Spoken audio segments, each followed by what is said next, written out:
Hi guys, আসসালামু আলাইকুম। Farhana recipe ব্লগে স্বাগতম।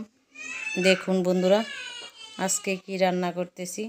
তো প্রতিদিনের মতো ব্লগ ভিডিও আপনাদের সাথে শেয়ার করি। তো আজকেরও ব্লগ ভিডিও আপনাদের সাথে শেয়ার করতেছি। তো দেখুন, এই যে ঝিঙ্গা নিয়েছি। তো এই যে একদম টাটকা গুঁড়া মাছ। তো বন্ধুরা, আজকে কি রান্না করতেছি আপনাদের সাথে শেয়ার করতেছি। তো এই যে বেগুন নিয়েছি, আর এই যে এখানে কাঁকরোল নিয়েছি। তো দেখুন, পুরাটা ভিডিওর সাথে থাকুন কি রান্না করি। তো এই যে গুঁড়া মাছগুলো আগে ভেজে নেব, হলুদ আর লবণ দিয়ে কিন্তু মেখে যে মাছগুলো ভালো করে ভেজে নিচ্ছি বন্ধুরা।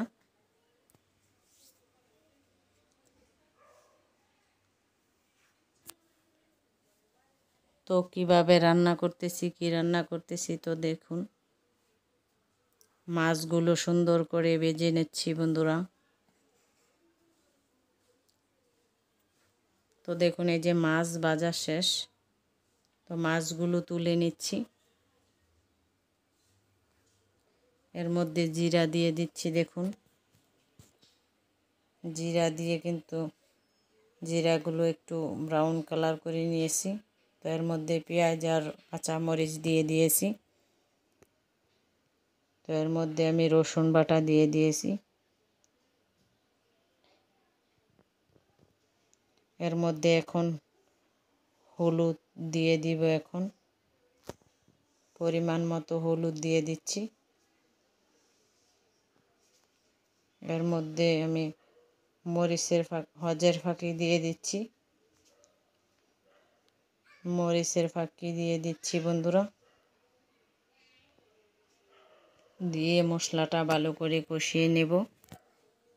তো ভালো করে মশলাটা কষিয়ে নিচ্ছি বন্ধুরা। তো এই যে ঝিঙ্গাগুলো ধুয়ে নিয়েছি। তো এই যে ঝিঙ্গাগুলো দিয়ে দিয়েছি। তো একসাথে মশলাগুলো মিক্স করে নিচ্ছি বন্ধুরা। উল্টে পাল্টে মশলাগুলো মিক্স করে নিব। তো এর মধ্যে কোনো পানি ইউজ করব না এখন। তো মশলা ভালো করে কষিয়ে এখন এর মধ্যে লবণ দিয়ে দিচ্ছি। পরিমাণ মতো লবণ দিয়ে দিয়েছি। তো এখন ঢাকনা দিয়ে ঢেকে দিচ্ছি বন্ধুরা। তো সবজিগুলো ভালো করে কষিয়ে নিচ্ছি। তো এই যে দেখুন,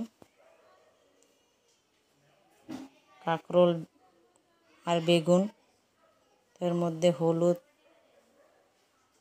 মরিচ, রসুন বাটা সব কিছু একসাথে দিয়ে দিচ্ছি। লবণ দিয়ে একদম মেখে নিচ্ছি। সব মশলা দিয়ে মেখে নিচ্ছি বন্ধুরা।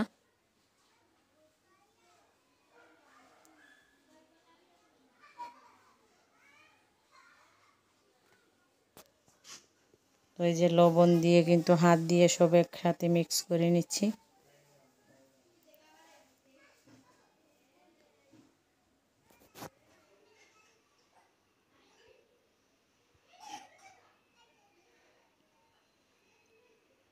উল্টে পাল্টে মিক্স করে নিচ্ছি বন্ধুরা। তো এই যে কষানো শেষ। তার মধ্যে অল্প একটু পানি দিয়ে দিয়েছি।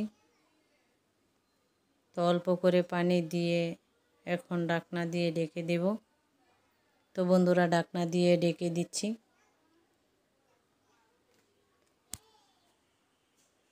তো পুরাটা ভিডিও দেখুন, দেখলে আপনাদের লোভ লাগবে। তো কীরকম করে রান্না করতেছি দেখুন। এই যে গুঁড়া মাছগুলো দিয়ে দিয়েছি। তো এরকম করে রান্না করলে কিন্তু খেতে অসাধারণ লাগে। জিভ দিয়ে দেখবেন জল পড়বে, এত টেস্টি হয়। তো আপনারা এরকম করে রান্না করে খেয়ে দেখতে পারেন, খেলে কিন্তু অসাধারণ লাগবে।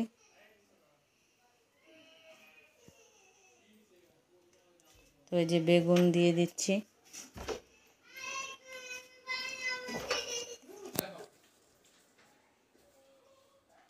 তো বেগুনগুলো সবগুলো দিয়ে দিচ্ছি বন্ধুরা। তো সব কিছু দিয়ে কিন্তু ঢাকনা দিয়ে ঢেকে দিচ্ছি। তো এই যে তরকারির মধ্যে কিন্তু বলক চলে আসছে।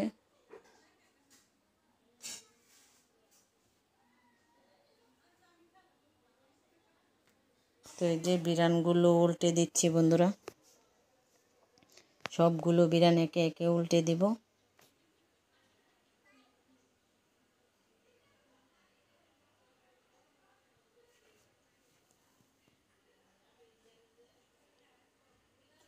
তো আমার রেসিপি যদি ভালো লেগে থাকে তাহলে লাইক, কমেন্ট, শেয়ার, সাবস্ক্রাইব করে দিবেন আর কমেন্ট করে জানাবেন আজকে রেসিপি কীরকম হলো।